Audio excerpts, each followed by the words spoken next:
Parler de la création dans la Bible, c'est simple et c'est complexe.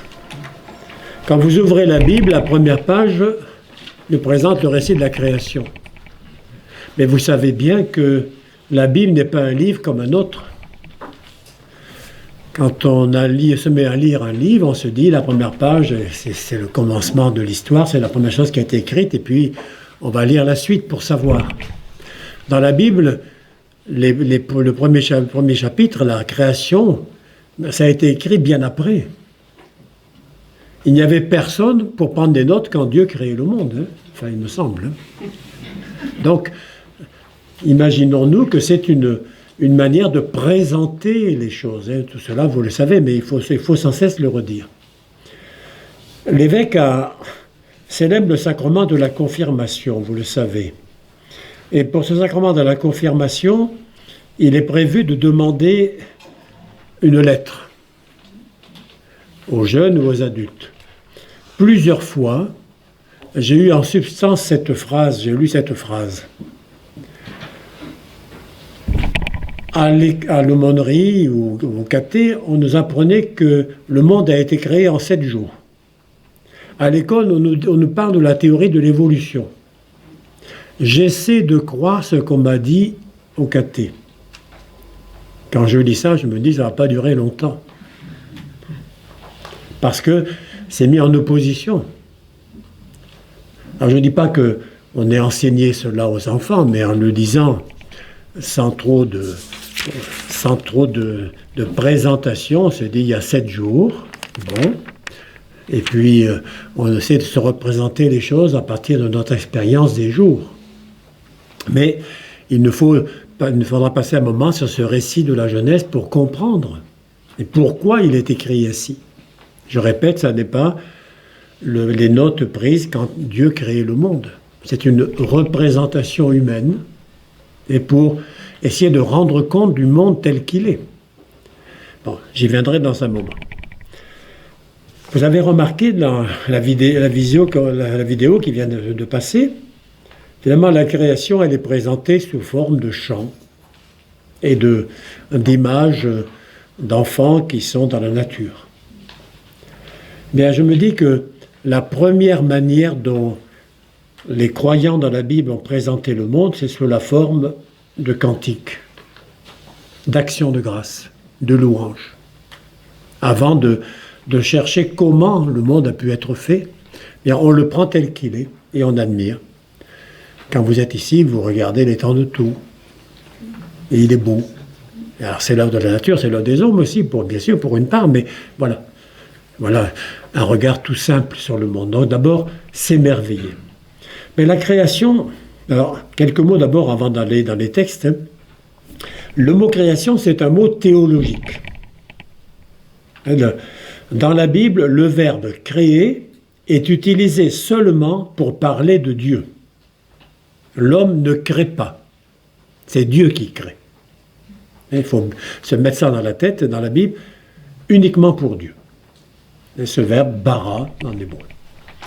Voilà donc Dieu qui fait surgir l'être humain après avoir fait surgir le monde tel qu'il est, tout le cosmos, l'immensité du monde.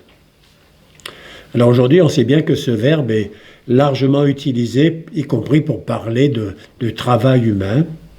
Alors c'est vrai que l'homme participe à la création par son travail, par ses inventions, hein, je suis bien d'accord. Le monde biblique l'évolution était très lente, extrêmement lente. L'idéal était de refaire ce que faisaient les ancêtres. Voilà, mais aujourd'hui c'est différent. Dans la Bible, il y a des langages variés pour parler de la création. On parlera d'un modèle artisanal. Finalement, on imagine que Dieu a fait le monde comme l'homme fait par exemple un vase de potier. Il prend l'argile, il la façonne, voilà. Il fait un vase. Et bien de la même manière, Dieu a pu créer le monde en prenant de la poussière et puis en faisant l'être humain. Voilà. Et c'est le deuxième récit de la création. Mais on voit bien que cette idée est un peu insuffisante.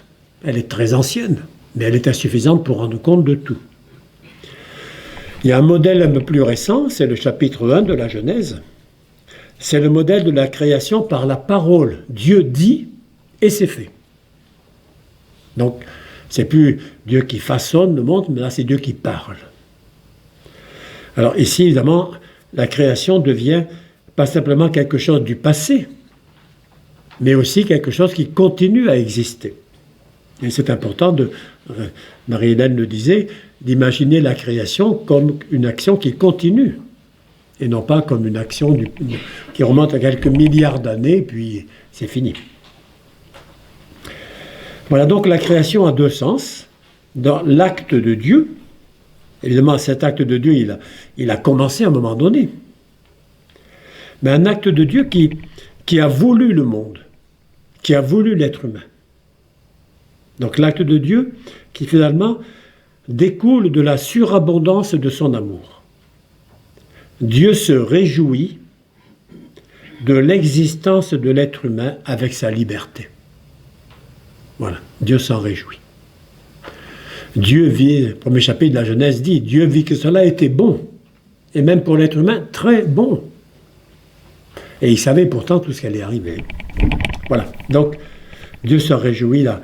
On pourrait dire cet acte de Dieu et qui a voulu, par amour, ce monde, l'être humain. Mais aussi, le mot création signifie le résultat de l'acte de Dieu. Et il existe dans la foi chrétienne un lien étroit entre la création et le salut. J'y viendrai davantage cet après-midi. Voilà donc un peu ce qu'il nous faut mettre dans l'esprit en parlant de création. Je disais, la Bible, avant d'écrire les deux premiers chapitres de la Genèse, même si le deuxième chapitre a été pensé avant le premier, mais le deuxième chapitre, c'est l'homme créé à partir de la poussière du sol. Donc il est plus ancien que le premier chapitre. Et le Dieu qui fait le monde en 7 jours. Mais avant cela, il y a encore évidemment l'émerveillement devant la création. Et cet émerveillement, je voudrais le voir à partir de psaumes. Et il me semble que c'est sans doute par là qu'il faut commencer à parler de la création. Et non pas lire d'emblée les 2 premiers chapitres de la Genèse qui posent des tas de questions et qui sont loin d'être naïfs, ces chapitres. Très loin. Mais plutôt regarder les psaumes, c'est-à-dire nous émerveiller.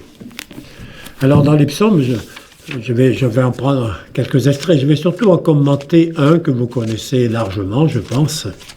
Le psaume 8. Ô Seigneur notre Dieu, qu'il est grand ton nom par tout l'univers. Vous connaissez le refrain, on le connaît par cœur, on peut le chanter, bien sûr. Mais je vais lire la suite. Ça, c'est le premier verset et le dernier, c'est le refrain.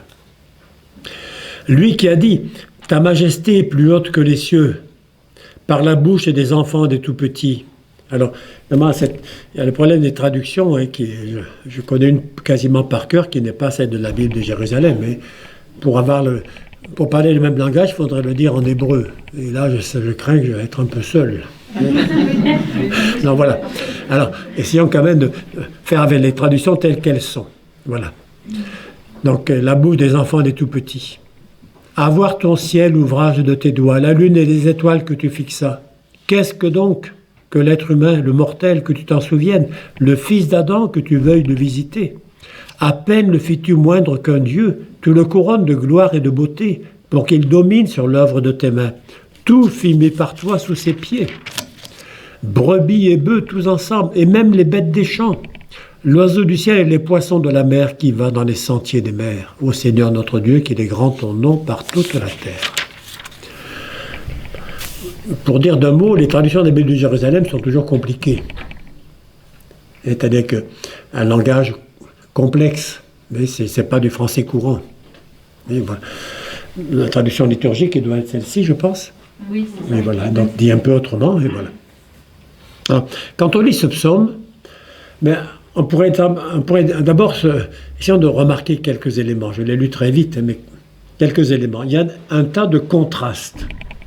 Le ciel et la terre. Les nouveau-nés, les petits des hommes, mais qui servent de rempart. L'homme et le ciel. La lune et les étoiles. Voilà. On pourrait dire dans ce psaume, il y a l'opposition entre ce qui est grand, infiniment grand, les cieux, et puis ce qui est petit, faible, insignifiant, l'être humain, et à plus forte raison, les enfants, la boue des enfants, des tout petits. Voilà. Mais voilà, donc déjà, ces oppositions. Ce psaume commence par une exclamation, un émerveillement. Ô Seigneur, notre Dieu, qu'il est grand ton nom par toute la terre. C'est intéressant à noter, parce que vous avez ici une admiration, qu'il est grand ton nom, une admiration, mais qui est aussi une question, quasiment une question. Et comment ça se fait? Mais comment ça se fait? C'est que celui qui prie ne trouve pas normal les réalités qui l'entourent. Quand il regarde le monde, il s'étonne, il admire, il se pose des questions. Ô Seigneur notre Dieu, qu'il est grand ton nom par toute la terre. Dieu, oui, mais finalement c'est la terre qui est en jeu ici. L'insistance est placée non pas sur le ciel, mais sur la terre. Ô Seigneur notre Dieu, qu'il est grand ton nom par toute la terre. La personne, vous voyez, ô Seigneur notre Dieu, c'est-à-dire que ceux qui prient sont plusieurs. C'est pas quelqu'un tout seul, c'est pas ô Seigneur mon Dieu, c'est ô Seigneur notre Dieu. C'est la prière du peuple de Dieu. Et dans ce psaume, mais il y a on pourrait dire un tas de mots qui reflètent la gloire. Puissance, majesté, gloire, honneur, splendeur, magnificence. Et quelles que soient les traductions, vous avez ce langage-là. Finalement, ces mots, ils sont utilisés dans la Bible pour parler de Dieu. Et pour parler de Dieu. À la limite, pour parler du roi. Mais le roi, il représente le Dieu sur terre. Voilà, donc, finalement, ces mots sont utilisés pour parler de Dieu, mais aussi pour parler de l'homme. Qu'est-ce que le mortel, le fils d'Adam, que tu t'en souviennes? À peine le fis-tu moindre qu'un Dieu, tu le couronnes de gloire et de beauté. Mais finalement, cette gloire, c'est vrai aussi de l'être humain. Et donc ce psaume montre une proximité entre Dieu et l'homme. Ô Seigneur, je reviens encore au refrain, ô Seigneur notre Dieu, qu'il est grand ton nom. Le nom de Dieu, il est appelé Seigneur. Voilà, ce nom de Dieu, c'est une manière de désigner l'être même de Dieu. Cet être que l'homme seul connaît. Pensons au Notre Père en prenant ce psaume. Que ton nom soit sanctifié. La traduction œcuménique de la Bible dit « Fais-toi reconnaître comme Dieu ». Que ton nom soit sanctifié, c'est ça que ça veut dire. C'est-à-dire que les gens reconnaissent le nom de Dieu, le louent, proclament sa sainteté. Mais voyez bien que pour que les hommes puissent chanter la gloire de Dieu, il faut que le nom de Dieu soit connu. Si Dieu reste un inconnu, on ne pourra jamais chanter son nom. Voilà, ce nom, il est puissant. Ô Seigneur notre Dieu, qu'il est grand et qu'il est puissant ton nom par toute la terre. Sur la terre et pas au ciel, parce que ceux qui prononcent le nom de Dieu sont sur terre. Les enfants, les tout-petits, ils sont sur terre, ils ne sont pas dans les cieux. Voilà donc, depuis la terre, en regardant le ciel, en regardant le monde, on découvre la grandeur de Dieu. On découvre, on pourrait dire, cet ordre cosmique, et qui est quelque chose de merveilleux, qui est le résultat de l'œuvre de Dieu. Voilà pourquoi c'est important de commencer par des psaumes. Et je répète, c'est pas la domination de Dieu dans le ciel, on met Dieu dans le ciel, comme ça on est tranquille, on fait ce qu'on veut sur terre. Non, sur terre, ô Seigneur notre Dieu, qu'il est grand ton nom par toute la terre. Alors après, on trouve, si on regarde les personnages du psaume, mais on découvre que dans ces personnages, il y a Dieu, bien sûr, il y a l'homme, le fils d'Adam, il y a le fils d'Adam. On pourrait dire c'est tout être humain. Adam, c'est le nom qui vient de la poussière. Hein. Adama, ça veut dire la poussière du sol. Voilà. Adam, le fils de la poussière. Hein. Nous ne sommes pas grand-chose devant Dieu. Et nous savons que nous reviendrons en poussière aussi. Voilà. L'être humain, il est qualifié, vous voyez, à peine le fit-il moindre qu'un Dieu. Donc il est un peu moins que Dieu. Mais il est plus que les animaux. Hein. Il domine sur l'œuvre de tes mains. Tout fut mis par toi sous ses pieds. Brebis et bœufs, les bêtes des champs, les oiseaux du ciel, les poissons de la mer. Voilà. Finalement, il n'y a pas de confusion possible entre l'être humain et le reste de la création. Ce psaume ne dit pas que l'homme est à l'image et la ressemblance de Dieu. C'est le premier chapitre de la Genèse qui le dit, qui va encore plus loin que ce psaume. Hein. Mais, vous voyez, il est un peu moins que Dieu, mais il est plus que les animaux. Mais quand on regarde les psaumes, ce psaume encore, il y a plusieurs catégories d'êtres humains. Il y a l'ennemi et le rebelle. Ah, il y a les enfants, les nourrissons, les tout-petits, finalement, et qui sont mis en opposition l'un à l'autre. Qui sont ces rebelles, ces ennemis? Bien, c'est ceux qui s'opposent à Dieu. Et c'est peut-être ceux qui veulent être comme des dieux, comme dira le deuxième récit de la création, Genèse 3. Et ils veulent être comme Dieu. Et l'opposition aux rebelles ou aux ennemis, eh bien, c'est ceux qui rendent louange à Dieu par leur bouche. Il redit ta majesté plus haute que les cieux par la bouche des enfants des tout-petits. C'est les tout-petits, donc l'enfant qui s'étonne, qui s'émerveille devant le monde, qui s'interroge.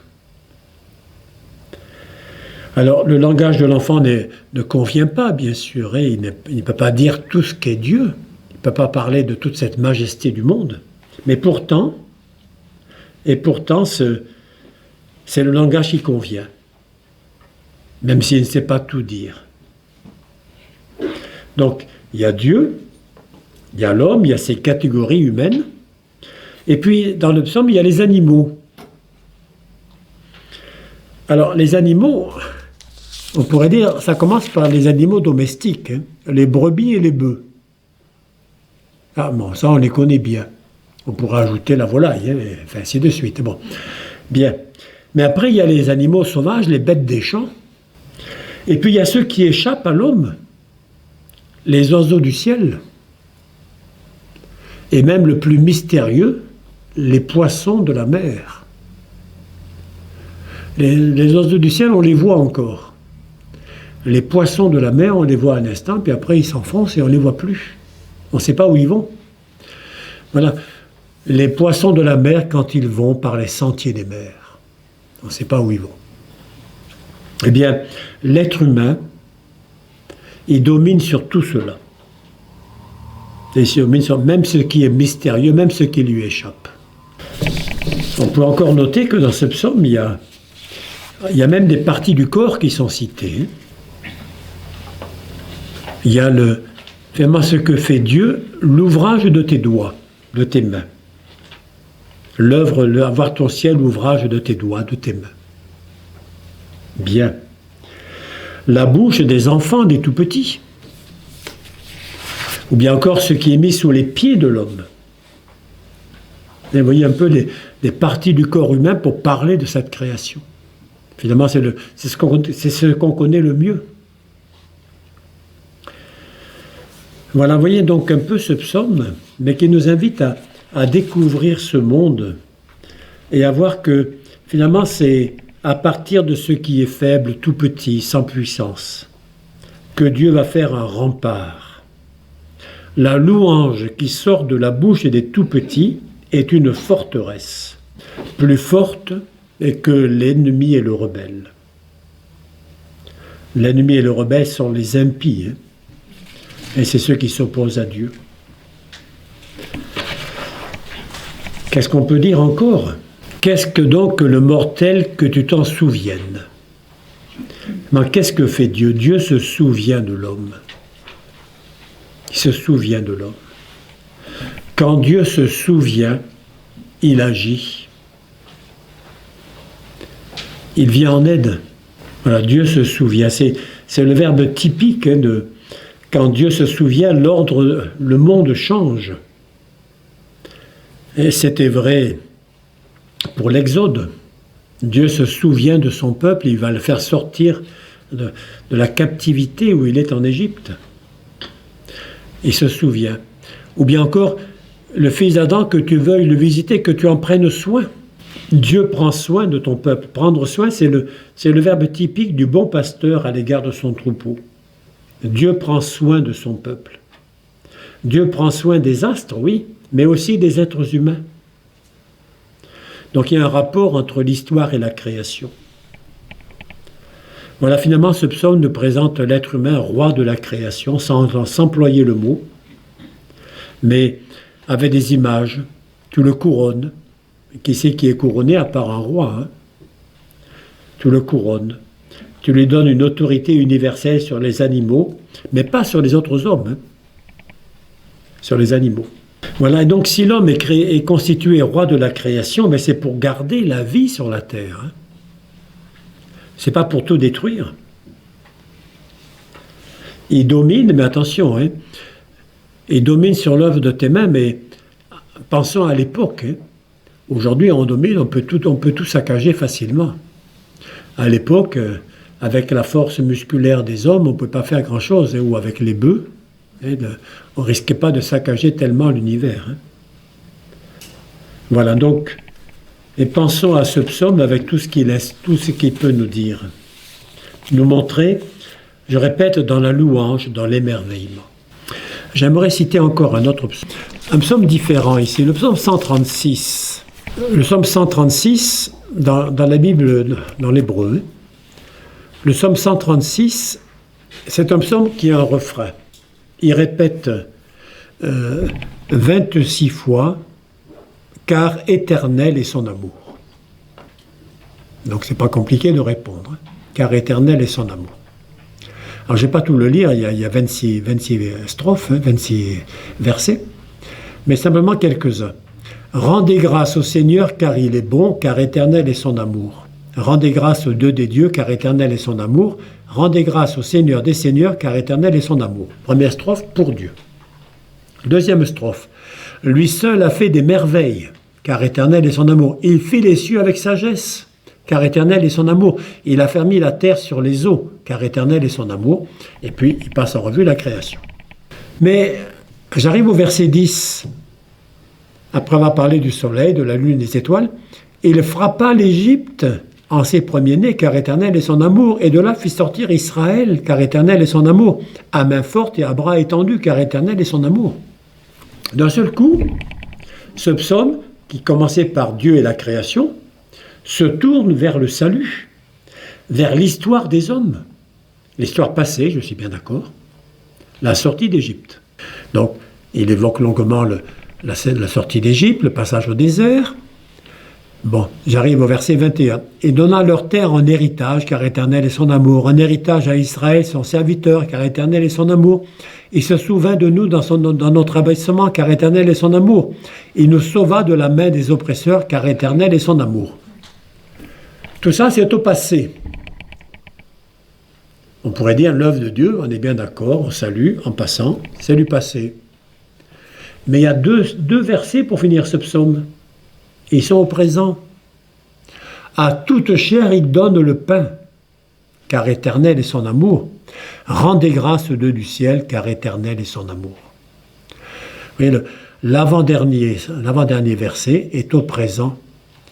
L'action de Dieu se continue. À toute chair, il donne le pain. Donc, ça n'est pas que du passé. La création, le salut, qui sont, on pourrait dire qu'on peut inscrire dans l'histoire du monde. Hein. Mais il se continue par l'action de Dieu qui fait que aujourd'hui tout être vivant peut se nourrir.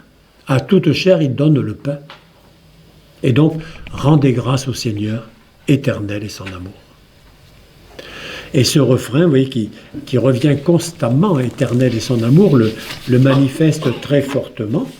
Et il ne s'agit pas de quelque chose d'antique ou de passé.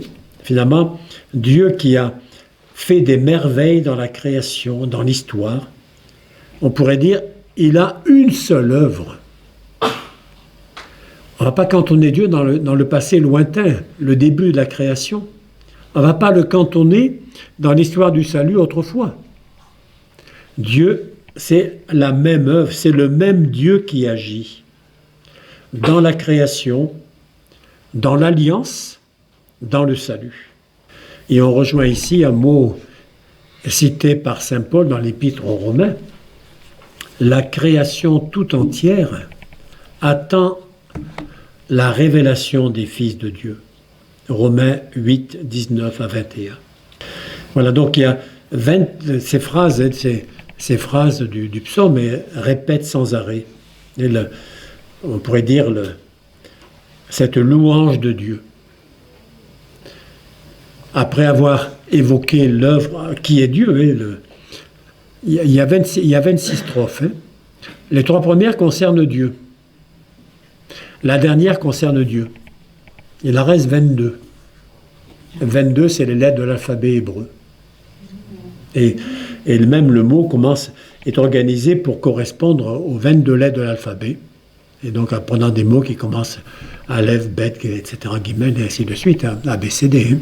Voilà. Commence par ces lettres. Pour manifester que finalement, l'œuvre de Dieu, elle est partout. Elle est partout. Et donc chantons l'œuvre de Dieu dans la création, dans l'histoire du salut et aujourd'hui encore. Vous voyez, il y a un rapport dans ce psaume entre l'origine de l'univers, l'origine d'Israël, sorti d'Égypte, et le présent qui se continue. Et vous avez ici le lien entre création et histoire. Simplement ouvrir le débat cet après-midi, enfin non, plutôt en deuxième partie tout à l'heure, j'évoquerai les récits de création, et donc, c'est-à-dire la Genèse, en particulier Genèse 1 et un peu Genèse 2, et pour essayer de voir comment les lire, et dans la mesure où, je répète, ce n'est pas des textes naïfs, mais ils ont été écrits, pensés dans un contexte qu'il nous faut découvrir. Merci de votre attention.